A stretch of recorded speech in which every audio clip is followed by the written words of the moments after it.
నిన్నే సూర్యుని వేసేసాడు. ఏ సూరి? వంకా సూరి. ఏ వంకాయ సూరి? విజయవాడ పడమట్లో పెద్ద గుండా. వాడి పేరు చెప్తే పచ్చి మంచిలు కూడా తాగారు.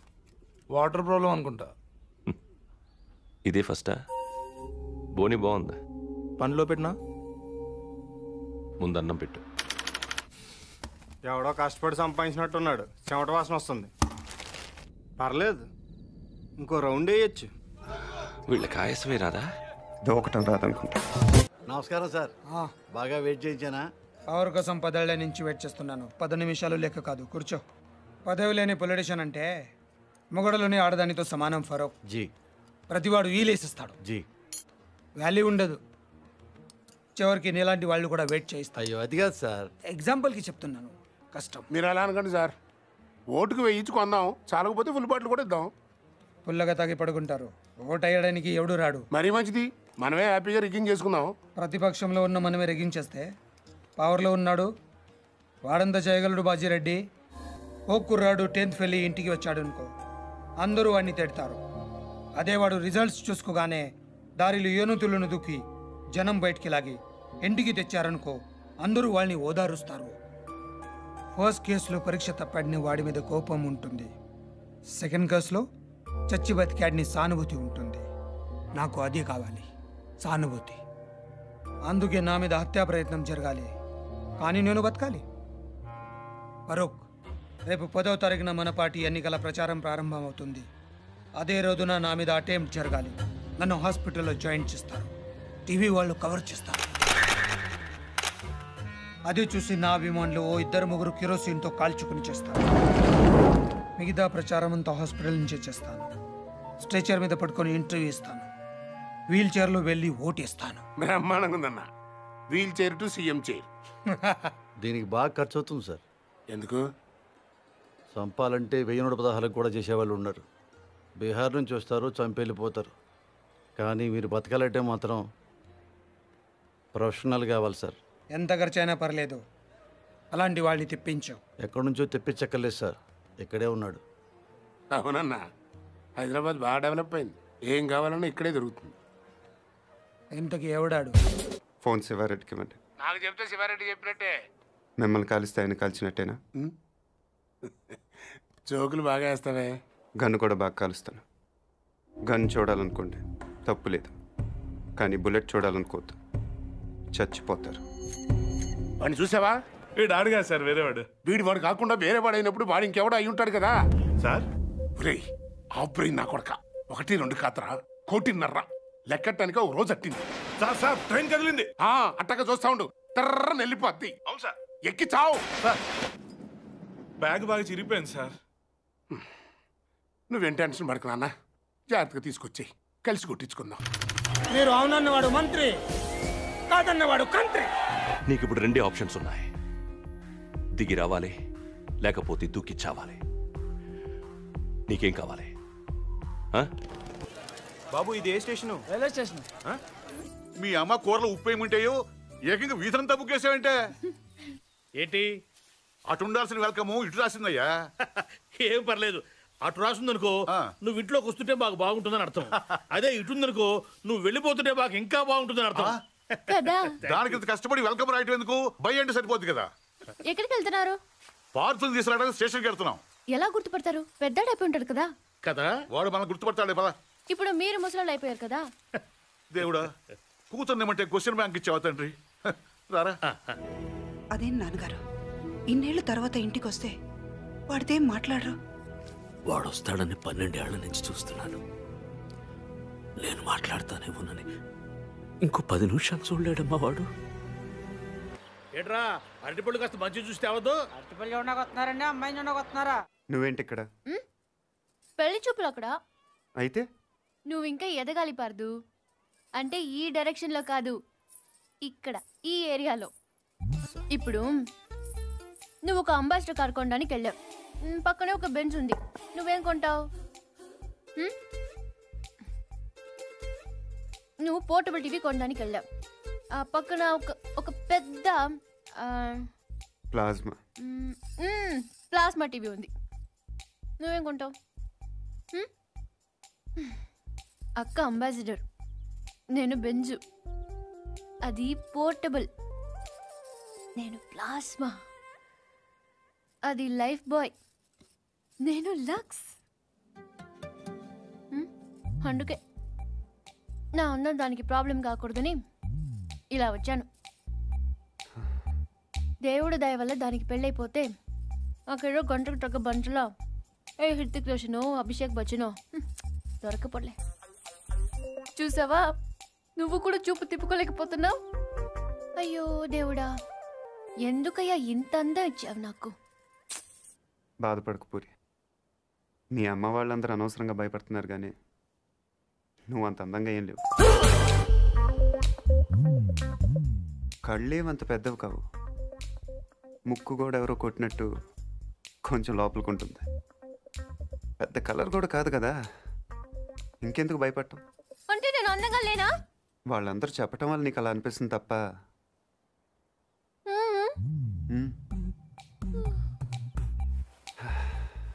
బెంజ్ అందరూ బాగుందంటారు పూరి, కానీ అంబాసిడరే కొంటారు. నా మాట నమ్ము, నువ్వు హ్యాపీగా కిందకి వెళ్ళిపో. ఎవడు బాగున్నా ఉంటాడు చూస్తాను. పార్దు, ఇంకొకసారి చూసి చెప్పు. ఎందుకు అరుస్తున్నారు? వాడు తెలివిగలవాడు కాబట్టి పెళ్ళవ్వకుండారే ఆడవాడు అందంగా ఉండరు అని అర్థం చేసుకున్నాడు. రే పార్థు, నువ్వేం మారలేదురా. కొద్దిగా పొడిగాడంతే. పార్థు, నువ్వు ఊరు వదిలిన కాడి నుంచి బెంగతో సాయంత్రం ఇప్పుడు భోజనం కూడా చేయట్లేదు తెలుసా? అదేంటి, డాక్టర్ కదా మానేమన్నాడు, నువ్వు లావ్ అయిపోతున్నావని? చదువుకున్న వాళ్ళంతా టీచర్లు అయిపోయారు, చదువురాని వాళ్ళంతా స్కూల్ ఎట్టేశారు. తెలివైన వాళ్ళు అప్పులు ఇచ్చి వ్యాపారం చేస్తున్నారు, తెలుగు తక్కువ వడ్డీలు కట్టి వ్యవసాయం చేస్తున్నారు. మనం హెల్ప్ చేయడానికి వచ్చాం, బోన్ చేయడానికి కాదు. హెల్ప్ చేయడానికి వచ్చినట్టు నువ్వే పార్థు అని చెప్పేచ్చు కదా. టైర్లు పంచర్లు అబద్ధాలు ఆడతావు ఎందుకు? నాకు నిజం చెప్పడం కన్నా సాయం చేయటం ముఖ్యం. తెలుసా, మీ ఇంట్లో చెట్లకి ఏమైనా డబ్బులు కాస్తున్నాయా? వేళ్ళింట్లో కాస్తే సరిపోదా?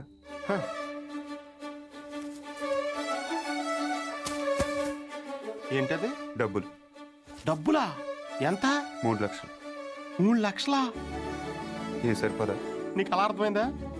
మందార చెట్టు కాబట్టి 3 వేసావు, అరటి చెట్టు ఉంటే 5 హెద్దువా? రే పార్థు, నేను రాత్రి పూజారి గారింటికి రాముడు హనుమంతుడు వచ్చేళ్ళారంట తెలుసా? ఎవరో అనుకుంటున్నావా? మనమే, సీతలైన రాముడు తోకలైన హనుమంతుడు. 3 లక్షలు ఉంటే 6 నెలల పేకాడొచ్చు, 6 ఏళ్ళు మందు కొట్టొచ్చని తెలుసు, కానీ శ్రీరాముడిని శర్మ గారింటికి తీసుకెళ్ళొచ్చని నీ వల్ల తెలిసిందిరా బాబు. ఏంటే మాట్లాడవు? దేవుడు అలాగా ఉండకూడదు. నేను దేవుని కాదు, కనీసం మీలాగా మనిషిని కూడా కాదు. ఇంకా నయం పార్థుని కాదనలేదు. అవును, నేను పార్థుని కాదు. నువ్వు పార్థు కానప్పుడు శర్మ గారు వాళ్ళకి డబ్బులు ఎందుకు ఇచ్చావు? పార్థు వల్ల శర్మ గారి కుటుంబానికి నష్టం జరిగింది కాబట్టి. అసలు నువ్వు మూర్తి గారు మనవడవే కానప్పుడు ఈ ఊరు ఎందుకు వచ్చావు? నా వల్ల పార్థు కుటుంబానికి నష్టం జరిగింది కాబట్టి. కొంచెం కన్ఫ్యూజింగ్గా ఉంది కానీ అర్థమైంది. పార్థు, ఇంకొక లాస్ట్ క్వశ్చన్ అడుగుతాను. శివారెడ్డి నువ్వు చంపనప్పుడు వెళ్ళి ఎవరు చంపారో కనుక్కోవచ్చు కదా? ఎవరిని అడగను? ఇంకెవరిని అడుగుతావు?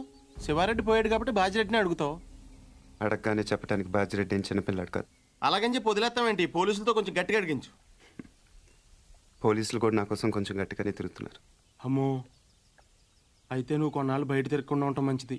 ప్రస్తుతం నేను చేసేది అదేగా కదా. పార్థు, అడగగానే నీ సీక్రెట్లన్నీ నాకు చెప్పేసావు. ఒకవేళ నేను ఎవరికైనా చెప్పేస్తే? నువ్వు అడిగావు కాబట్టి చెప్పలేదు రావునా, నేను నమ్మాను కాబట్టి చెప్పాను. అది కదా నేను ఎందుకు నమ్మానంటే హనుమంతుడి కన్నా నమ్మకమైన రాముడికి ఇంకెవరున్నారు చెప్పు. ఏం పార్దు, నన్నే మర్చిపోయావా? 3వ క్లాస్లో ఉన్నప్పుడు కొబ్బరుండిచ్చి నన్ను ముద్దు పెట్టుకున్నావు, గుర్తులేదా? పాప అమ్మ వాళ్ళు వీడిని కాంప్లాన్ బాయ్ అనుకుంటున్నారు. చాలా కాంప్లికేటెడ్ బాయ్ అని తెలియదు వాళ్ళకి. వీడు నైలాన్ తాడులా కనిపించే నాగుపావు, కాశీ తాడులా కనిపించే కట్లపావు. మళ్ళీ ఆడలతో మాట్లాడినట్టు పెద్ద కట్టింగ్ ఒకటి. అయినా చేసే పనులన్నీ సైలెంట్గా చేసేస్తుంటే ఇంకా మాటలు ఎందుకు? 10 ఏళ్ళకి అన్నీ చూసేస్తే 25 ఏళ్ళకి టీవీ చూడటం తప్ప ఇంకేం చేస్తాడు? ఇంట్లో ఉన్న పూరి నచ్చదు కానీ ఆ చపాతి మొహం మాత్రం కావాలి. అయినా నా పిచ్చి కానీ 3వ క్లాస్లోనే ఇంత లవ్ స్టోరీ ఉందంటే వీడి ఖాతాలో ఇంకా ఎందరు పద్దులున్నారో, ఎన్ని ముద్దులున్నాయో అవన్నీ నాకెదికలే. రోజులు గడిస్తే ఇలాంటివి మర్చిపోతూ ఉంటారు. కానీ మర్చిపోవడానికి వాడేమైనా జ్ఞాపకమా? నా జీవితం.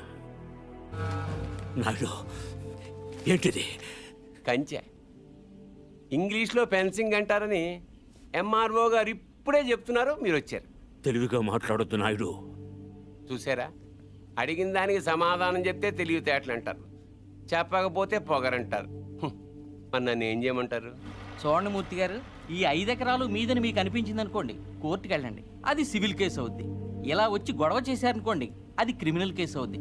ఛీ, నా ఇళ్ళ నీచుడితో మనకేంటని వదిలేశారనుకోండి, బోల్డ్ అంత టైం సేవ్ అవుద్ది. నాయుడు గారు, మీరు చేసేది తప్పు. తెలుసయ్యా, కానీ మానలేకపోతున్నా. ఏం చేయమంటావు? పూర్వం పెట్టి కాల్చేవాడిని, ఇప్పుడు బాగా తగ్గించా. నేను మాట్లాడేది సిగరెట్ల గురించి కాదండి. కొంపదీసి పొలం గురించే ఏంటి? చూడు బాబు, మీ తాత ఇప్పుడు ఎస్ఐ దగ్గరికి వెళ్ళాడు. నేను నిన్న సాయంత్రం వెళ్ళి 10,000 ఇచ్చి వచ్చాను. ఇప్పుడు ఆడు వస్తాడు, నాకు షేక్ హ్యాండ్ ఇస్తాడు. ఆటోమేటిక్గా మీ తాతకి బీపీ వస్తుంది. నువ్వే మోసుకెళ్ళాలి. కాబట్టే గట్టిగా రెడీగా ఉండు. వెళ్ళు. నాయుడు, నిప్పుతో నేషనల్ గేమ్ ఆడుతున్నావు నువ్వు, మస్ అయిపోతావు. ఎంఆర్ఓ గారు, మీరన్నా చెప్పండి, ఈ పొలం మాది. According to the given survey numbers, these paddy fields belong to Mr. Naidu, you know. అంటే ఈ విషయంలో మీరేం చేయలేరా? నేను ఇందాకే అడిగాను మీరేమన్నా చేయగలరా అని. ఇప్పుడు నేను చేస్తాను. చూడాలనుకుంటే ఉండొచ్చు, లేదా వెళ్ళిపోవచ్చు. నువ్వు 10,000 ఇచ్చిన ఎస్ఐకి నేను ₹1,00,000 ఇస్తాను. ట్రాక్టర్ తిరగబడి చచ్చిపోయాను రాసేస్తాడు. పొలం కావాలో ప్రాణం కావాలో తేల్చుకో. నిన్న నాయుడు మనుషుల్ని చిత్తగొట్టావంటగా? గిరి చెప్పాడు. పర్లా, బాగానే కొట్టాను. ఏంటి నువ్వు కొట్టేది? వాళ్ళే ఫుల్గా కొట్టొచ్చుంటారు, నువ్వు ఇలా తోయగానే పడిపోయి ఉంటారు. నిజమా? అదే నేననుకో, ఇలా ఫైటింగ్లో గట్ర ఏం ఉండవు. ఇలా కొట్టానంటే పడుంటారంతే. బయట కూడా అదే చెప్పుకుంటున్నారు. ఏంటి వెటకరమా? ఏంటి చెట్టంత మనిషిని మాట్లాడుతుంటే రేడియో వినట విని వెళ్ళిపోతున్నావు? ఎర్రగా ఉంటానని పొగరా? అవును. ఏంటి అలా చూస్తున్నావు? ఏంటి వచ్చిన దగ్గర నుంచి చూస్తున్నాను, తగ్గ తిప్పేసుకుంటావు ఏంటి నువ్వు? ఒంటి మీద సరిగ్గా కేజీ కండలేదు. ఏం చూసుకున్నాను నీకు ఇంత పొగరు? ఏ రాత్రి అందరూ నిద్రపోతున్నప్పుడు వచ్చి 2 జడ్లు కత్తిరిచ్చేస్తాను. జాగ్రత్త, వీపు విమానం మొత్తం మోగిపోతుంది. తప్పకా. ఇక్కడ సత్యనారాయణ మూర్తి గారంటే మూర్తి గారంటే ఎవరో తెలియకుండా ఎంతసేపు చేస్తాడారా? చేస్తాడాలంటే గేమ్ తెలియాలి, కానీ మూర్తి గారితో పని ఏంటండి? ఏంటలా చూస్తున్నారు? కానిస్టేబుల్ కూడా రాని ఇంటికి సిబిఐ వాళ్ళు వచ్చారనా? ఎందుకు వచ్చారా అని కొంచెం పెద్ద కదే, చిన్నగా చెప్తాను. ఆడు మగాడ్రా. ఎవడన్నా కోపంగా కొడతాడు, లేకపోతే బలంగా కొడతాడు. ఈడేంటో చాలా శ్రద్ధగా కొట్టాడు. ఏదో ఒక గోడ కడుతున్నట్టు, గులాబీ మొక్కకు అంటు కడుతున్నట్టు చాలా జాగ్రత్తగా పద్ధతిగా కొట్టాడురా. అది మగాడ్రా బుజ్జా. రే, జింక నాటేటప్పుడు పులి ఎంత ఓపికగా ఉంటుందో తెలుసా? అట్లాంటిది మరి పులిని ఆట ఆడాలంటే మనం ఇంకెంత ఓపికగా ఉండాలి. ఓ నీ అబ్బా ఆపరదే.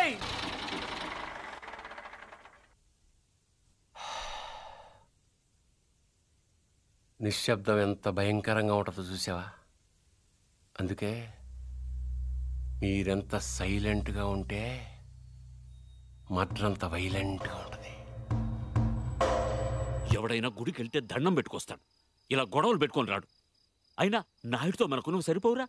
వాడి బావమరితో కూడా తన్నులు తినాలా? బావేం తినలేదు, తన్నాడు. వాడే బావని రచ్చగొట్టు. రచ్చగొడితే కొట్టేయడానికి, నచ్చ చెప్తే వినేయడానికి వాడేమైనా చిన్నపిల్లాడా? నువ్వేంట్రా ఆలోచిస్తున్నావు? ఇంకా తిడితే మళ్ళీ పారిపోదాం అనుకుంటున్నావా? కాళ్ళు విరగొట్టేస్తాను. నువ్వేంటే నవ్వుతున్నావు? ఏంటి అది ఉందనా? దాని మొహం దానికి తినిపించినా తింటూ రాదు. నువ్వు తిను. ఏం చెయ్యనే, వాడు బాగుంటాడు. మరి నువ్వు బాగుంటే వాడు చూస్తాడు. ఏ నేను బాలేనా? మనకి బానే ఉన్నావు కానీ వాడు గుజరాత్ నుంచి వచ్చాడు కదా. అర్థమైంది. నార్త్ ఇండియన్ స్టైల్ కావాలంతేనా? చెప్పేది పూర్తిగా విను. సార్ ఇంకో 50 ఇవ్వండి సార్, అయినా ఖాళీకి వెళ్ళాలి. ఖాళీగా ఎందుకు వెళ్తాం? 10 రోజులు ఇద్దరం కలిసి వెళ్దాం. అక్కడే వెళ్ళాలంట. తెచ్చాను రా, రైల్వే స్టేషన్ ప్లాట్ఫామ్ ఉంది, తెచ్చుకో. ఏమండి బాగున్నారా? బానే ఉన్నానండి. ఇంకా బీపీ షుగర్ ఏం రాలేదు. శనివారం వస్తా అన్నారు, శుక్రవారం వచ్చారేంటి? ఇచ్చే స్టేషన్లో పడుకొని రేపు పొద్దున్నే వస్తాను. అయ్యో నా ఉద్దేశం అది కదండి. చేయి. కోపడకండి, రండి. స్నానానికి నీళ్లు పెట్టించమంటారా? ఎందుకు? డైరెక్ట్గా వెళ్ళి నూతులు దూకేస్తాను. సాయంత్రం దించండి. అయ్యో ఎందుకండి ప్రతిదానికి కోపడతారు? కోపడక ఇంట్లో అన్ని కార్లు పెట్టుకుని స్టేషన్ ఒక కారు పంపించలేరా? మీరు ఎప్పుడు వస్తారు? నార్మల్ ఏంటే కౌంటర్ ఇస్తున్నావు? వస్తున్నామని తెలిస్తే కారు పంపించేవాడిని. కార్లు ఎందుకు లేమావయ్యా? పిలిస్తే పరిగెట్టుకుంటూ వచ్చేవాడిగా. ఎక్కడికి వెళ్తున్నట్టున్నారు? పొలానికి. గమ్మునొచ్చేయండి మా బయట అండలుగా ఉన్నాయి. అలాగే. 1 మినిట్. ఆశీర్వదించండి మావయ్య. మొసలుడే గాని మహానుభావుడు. నా సంగతికేం గాని ఏంటి పార్తుగాడు వచ్చాడంటగా? నువ్వు రాలా, అలాగే వాడు వచ్చాడు. నేను రావడానికి ఆడు రావడానికి తేడా లేదు. అల్లుడు సీజన్లు అంటాడు, వస్తాడు పోతాడు. మనవడు చెట్టు వస్తే పాతుకుపోతాడు. యా బాబాయ్. ఎప్పుడు వచ్చావు? ఇప్పుడేనమ్మా. ఎన్నాళ్ళు క్యాంపు? సమ్మర్ కదా, జస్ట్ 2-3 మంత్స్ ఉండి వెళ్ళిపోతాను. సారీ అమ్మా, మొన్న ఎంగేజ్మెంట్ కి రాలేకపోయాను. పెళ్లి కొడుకు యావరేజ్ అంట కదా అనుకున్నారు. వీడు పారిపోయిన తర్వాత నీకు పెళ్ళయింది. ఇంకా నయం, వచ్చిన తర్వాత శోభనం లేదు. ఏం చదువుకున్నావు బాబు? ఈ ఆలోచించేది చదువుకునే రోజులు ఆలోచిస్తే మంచి డిగ్రీ అయినా వచ్చేది. అందుకే ఎడ్యుకేషన్ నెగ్లెక్ట్ చేయకూడదు అంటారు. Knowledge is divine. అంటే జ్ఞానం వైన్ లాంటిది, ఎంత తాగితే అంత బలం అన్నమాట. ఏంటంటే ఇటు చూస్తున్నావు? ఇంగ్లీష్ రాదా? డివైన్ అంటే వైన్ విస్కీ కాదండి, చాలా గొప్పదన్నారు. ఓహో, ఇప్పుడు అలా కూడా రాస్తున్నావు అన్నమాట. వాళ్ళు నాకు సైడ్ కొడుతున్నారు. నువ్వు అలా కొట్టు, వాళ్ళే పడి ఉంటారు. అలా కొడితేనే ఇలా వచ్చేసారు. వాళ్ళలో ఎవడన్నా నీకు నచ్చాడా? మరెందుకు అనుకొట్టావు? వాళ్ళకి నేను నచ్చానో లేదో చూద్దామని. వాళ్ళు ఒకడు నన్ను పెళ్లి చేసుకుంటానంటున్నాడు. కంగ్రాచులేషన్స్. ఇప్పుడు నేనేం చేయాలి? మొన్న అబ్బుజ్జి గారిని కొట్టావుగా, అలా కొట్టు. వాళ్ళు ఎవరో కూడా నాకు తెలీదే. ఆ సిగరెట్ కాల్చేవాడి పేరు అంజి, పక్కనున్నవాడు నల్ల సీను, ఆ బొండంగాడి పేరు సుబ్బు. ఏంటి నన్ను చూస్తావు? ఇప్పుడు వాళ్ళెవరో తెలిసింది కదా, వెళ్ళి కొట్టు. ఊరికి ఎలా కొట్టను? నాకేం ఊరికి అక్కర్లేదు. ఒక్కొక్కడికి 10 రూపాయలు చప్పున 30 రూపాయలు ఇస్తాను. పోనీ 50? ఏంటి బాబాయ్, వాడిని చంపేస్తాను నరికేస్తానన్నావు? ఈ తాడుతోనే? తాడే కదా అంత తేలిగ్గా తీసేకమ్మా. అది ఇక్కడ కడితే మొలతాడు, ఇక్కడ కడితే ఉరితాడు, ఇక్కడ కడితే కాసితాడు. మరి అక్కడ కడితే పడతాడు. అనక్కర్లేదు, చూస్తే చాలు. పోలీసులు దొంగను చూసినట్టు చూపు చూడు. నా చూపే అంత. ఆహాహా, నా ఫ్రెండ్స్ ని చూసేటప్పుడు మాత్రం సినిమా హీరోలా ఇలా చూస్తావు. నేను హీరోలా కాదు, నువ్వే హీరోలా సాయంత్రం నుంచి తెగ ఎక్స్పోజింగ్ చేస్తున్నావు. ముందు తగ్గించు, చూడలేక చేస్తున్నావు. నిన్ను దీన్ని తలుపుకు అడ్డం పెడితే పొద్దుందాకి మిస్ ఇండియన్ చూసే గోల్ తప్పుతుంది. ఏంటది? కుర్చీ. ఎందుకది? ఇక్కడ అన్నీ లూజ్ కదా, స్క్రూలు. తలుపుకు అడ్డం పెడితే తెరుచుకోదని. మనం పొలం అమ్ముతున్నావా? బంగారం కొనుక్కుండాను, పొలాలు అమ్ముకుండాను పెళ్లిళ్ళు అవుతాయంటే?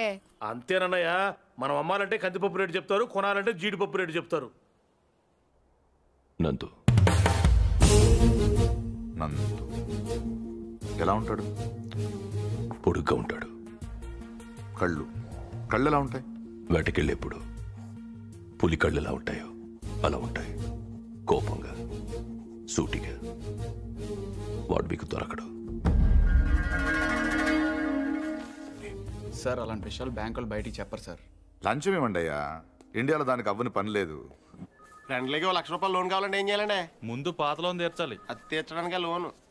Good morning. బ్యాంక్ బాగుంది కదా సార్? అమ్మాయి కూడా బాగానే ఉంది సార్. వాళ్ళు లోపల ఉన్నారు సార్. హలో నందు.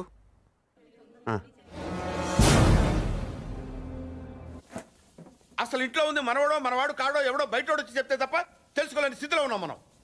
వాడు వచ్చాడని ముగ్గులేశారు, వాడు తింటాడని గారెలేశారు, వాడు వారసుడని మా మీద కేకలేశారు. ఇప్పుడు చూడండి, నలుగురిలో ఎదవలం అయిపోయాం. అందుకే ఎవడన్నా వస్తే వెంటనే తలుపు తీయడం కాదు, ముందు ఆరాధియాలి. 12 ఏళ్ల తర్వాత అడ్రస్ వెతుక్కుంటూ ఇంటికి వచ్చిన వాడిని పార్దు కాకుండా ఇంకెవరనుకుంటావండి? Post man అనుకోవచ్చుగా. ఆయన కర్మ కాకపోతే పూజారి గారింటికి రావుడు పోవడం ఏంటి, మన ఇంటికి రాక్షసుడు రావడం ఏమిటి చెప్పు? Correct sir. ఆడు చాలా దుర్మార్గుడు అండి. ఎంత దుర్మార్గుడు కాకపోతే నాయన నెత్తి మీద తుపాకీ పెట్టి మీ పొలంలోంచి కంచి ఏం చేస్తాడు చెప్పండి? ఆడేం చేసినా మీ ఎవరికే తెలియదండి. మీ అమ్మాయి పెళ్లికి 10 లక్షలు ఖర్చు అయిందండి. మీరు పొలం అమ్మలేదు, మీ ఆడోళ్ళు బంగారం అమ్మలేదు, మన కృష్ణమూర్తి గారు గవర్నమెంట్ ఆఫీసర్ అయినా లోన్ తీసుకురాలేదు. మరి ఎలా జరిగిందండి? ఆడిచ్చాడండి. తాతగారికి 10 లక్షల రూపాయలు చెక్ ఇచ్చాడండి. ఈ విషయం మీ ఎవరికైనా తెలిసిందండి? తెలీదండి. పైగా మొత్తం మీరే ఖర్చు పెట్టి పెళ్లి చేసామనే ఫీలింగ్ లో ఉన్నారు చూసారండి. అందుకనండి ఆయన దుర్మార్గుడు అనేది. ఎప్పుడు చీకట్లో ఉండే పూజారి గారి ఇంటికి కరెంట్ వచ్చింది, వాళ్ళ అమ్మాయికి ఆపరేషన్ అయ్యి ఇంటికి వచ్చింది, అసలు వాళ్ళ ఇంటికే ఓ కళ వచ్చింది. వీటన్నిటికీ డబ్బులు ఎవడిచ్చాడండి? మళ్ళీ ఈడే 3 లక్షలు ఇచ్చాడు. నేనే సాక్ష్యం. ఎవరికైనా తెలిసిందండి? పాపం పూజారి గారికి ఏమో చీకట్లో కనపడక ఇన్ని చూసి రావడం అనుకుంటున్నారు. మీకు తెలిసినట్టు రాక్షసుడు అని తెలియదు కదండి. నిజం చెప్పే ధైర్యం లేనివాడికి అబద్ధం ఆడే హక్కు లేదు. నాకు ధైర్యం ఉంది. అందుకే పార్థు లేడని నిజం చెప్పడానికి ఇక్కడికి వచ్చాను. కానీ ఆవిని చూశాక పార్థు రాలేడని చెప్పాలనుకున్నాను. మిమ్మల్ని చూశాక ఆ మాట కూడా చెప్పలేకపోయాను. అబద్ధం ఆడాను. అబద్ధం మాత్రమే ఆడాను. మోసం చేయలేదు. రెంట్కి పెద్ద తేడా ఏంటో? నిజం చెప్పకపోవటం అబద్ధం, అబద్ధాన్ని నిజం చేయాలనుకోవటం మోసం. నేను పార్థు అని అబద్ధం చెప్పాను. నేనే పార్థు అవ్వాలని మోసం చేయలేదు. అందుకే ఎవరు అనుమానించినా భరించాను, ఎవరు అవమానించినా సహించాను, ఎవరు ప్రేమించినా తలంచాను. ఈ ఇంట్లో నేను సమాధానం చెప్పాల్సిన మనుషులు 2 ఉన్నారు. ఒకళ్ళు మీరు, ఇంకొకళ్ళు వచ్చాను, చెప్పాను. ఇంకా మీ ఇష్టం. నేను నిన్నేవి అడగను. అడిగితే నా ఇళ్ళంటి మనిషిని ఎలా ఒప్పించావని పొలంలోంచి కంచి తీయించేసిన రోజే నిన్ను అడిగి ఉండాల్సింది. 25 ఏళ్ల వయస్సులో 10 లక్షలు చెక్కిచ్చావంటే ఏం చేస్తున్నావు నువ్వు అని ఆ రోజు నేను అడిగి ఉండాల్సింది. అప్పుడు అడగలేదు, ఇప్పుడు అడిగే అర్హత లేదు. అప్పుడు వాడి ప్రాణాలు తీసింది, ఇప్పుడు నీ ప్రాణాలు కాపాడుతుంది. నువ్వు నేరం చేసావని వాడెవడో అన్నాడు. ఇప్పుడు యుద్ధం చేయమని నేను చెప్తున్నాను. వెళ్ళు, గెలిస్తే రా, గెలవకపోతే నువ్వేమైపోయావనే నిజం నాకు తెలియనివ్వకు. ఈ వయసులో నాకు కావాల్సింది అబద్ధాలు నిజాలు కావు, జ్ఞాపకాలు. నీ వల్ల అవి నాకు బోల్డెన్నున్నాయి. చాలు. నేను వస్తాను. నేనే వస్తాను. ఎంత కావాలి? ఏం కావాలని అడుగు బాజిరెడ్డి. సైలెంట్గా ఉండటానికి ఇది లైబ్రరీ కాదు బాజిరెడ్డి. మాట్లాడు. ఆఖరి సార్ అడుగుతున్నాను బాజిరెడ్డి. అప్పటికి చెప్పకపోతే నువ్వు నన్ను చూడాల్సి వస్తుంది.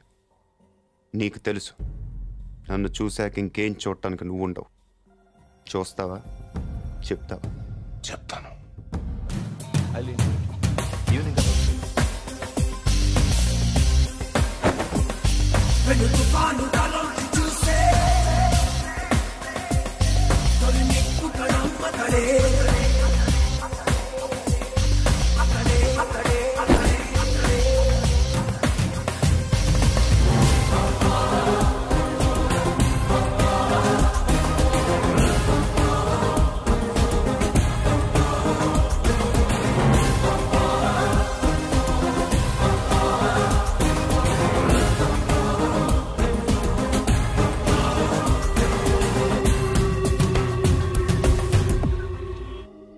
ఎందుకు చేసావు మళ్ళీ?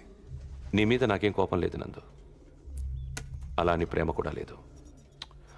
ఇద్దరం కలిసి ఒకరిని చంపేవాళ్ళం, అంతేగాని ఒకళ్ళ కోసం ఒకళ్ళు చచ్చేంత రిలేషనే లేదుగా మన ఇద్దరికి. ఒకళ్ళనొకళ్ళు చంపుకునే అంత గొడవలు కూడా లేవుగా మన ఇద్దరికి. నేను అవే ఆలోచించలేదు నందు. ఎస్కేప్ చేస్తే నువ్వు 50 లక్షలు ఇస్తావు, చంపితే బాజిరెడ్డి 2 కోట్లు ఇస్తాడు. ఓకే, వాడిని చంపి నీ మీద తోసేస్తే నాకు 2.5 వస్తుంది అంతే. అదొకటి ఆలోచించాను. తప్పు చేసావు, మళ్ళీ తప్పు చేసావు. అసలు మనం చేసేది తప్పు నందు. దాన్ని కరెక్ట్గా చేయాలనుకోవడం ఇంకా తప్పు.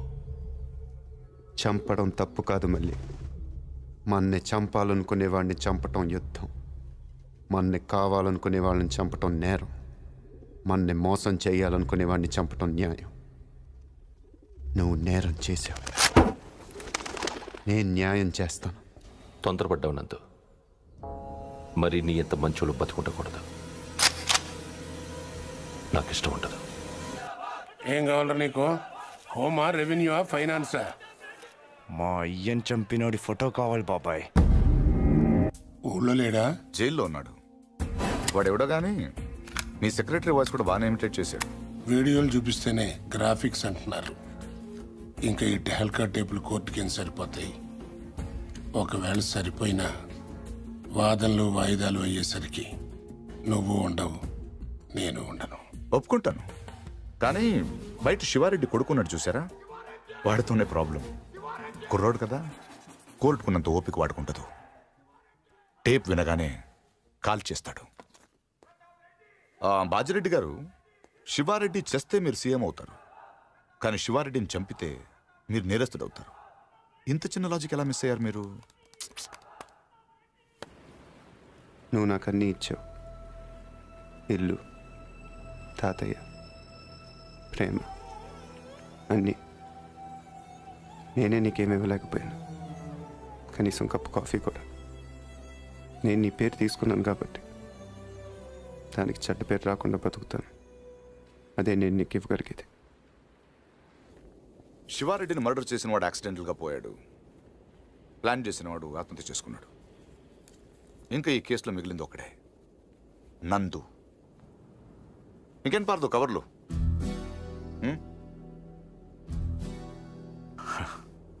గో, తాతయ్య గారికి సారీ చెప్పానని చెప్పు. బై ది బై, ఇంకా దీని అవసరం నీకు ఉండదనుకుంటా.